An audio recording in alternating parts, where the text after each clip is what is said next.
EWS wird eingesetzt. The early warning system is used to monitor the endangered area in a coreless induction furnace. This is especially the area directly in front of the coil, whether there is increased or critical wear there of the refractory material is taking place. The advantages are mainly that on the one hand, it ensures safety, so it really monitors the full circumference of the induction coil, whether there is advanced wear anywhere, and it is very uncomplicated to retrofit both on old equipment and can also be integrated in new plants without much additional effort. Compared to other methods, the installation of the DORIT reporting network is very simple, without any special tools and possible without modification. The only thing I need is a feed-through for the nickel cable to the outside, either through the floor or below the coil through the wall. First, the coreless induction furnace is measured. After that, the DORIT reporting net is cut lengthwise from the roll.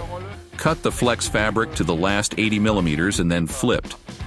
The nickel strand can then be inserted in the remaining wire mesh, then twisted into the remaining wire mesh, and thus has a positive connection.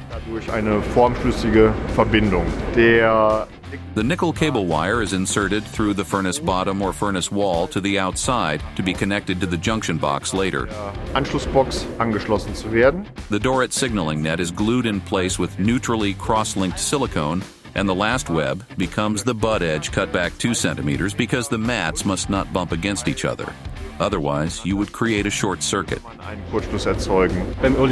The early warning system distinguishes between the melt and the signaling network itself so as to measure the remaining thickness of the residual wall thickness. We always measure the minimum remaining wall thickness there on the whole circumference so that we can say, here we have somewhere an area where it is critical to or in the forewarning area. These measured values are then stored in a database, processed by appropriate signal analysis, and as soon as it falls below the pre-warning threshold, a relay output is activated, and the pictogram is then colored yellow accordingly. At critical wear, another relay is then triggered so that, for example, a signal horn can be attached or an external traffic light directly at the melting station. The pictogram then starts flashing red. This means that we have critical wear here. Attention! You really have to watch what you're doing now. Technical requirement is only a working network for computers. The rest is virtually supplied by the IPC. Plug and play is the whole system, so you really only have to connect the signal cables, that is the contacting at the coreless induction furnace, and on the other side the network cable at the IPC. Then the whole thing is virtually online. The live data is there for that the furnace operator sees what the current state is. The history data are more for the planner, who then knows how long he can still operate the device and how the wear has developed over the last weeks.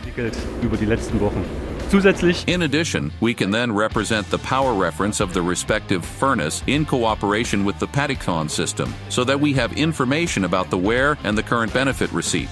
In addition, we have the self-monitoring of the system so that all parameters are displayed at a glance. Auf einen Blick auch dargestellt sind.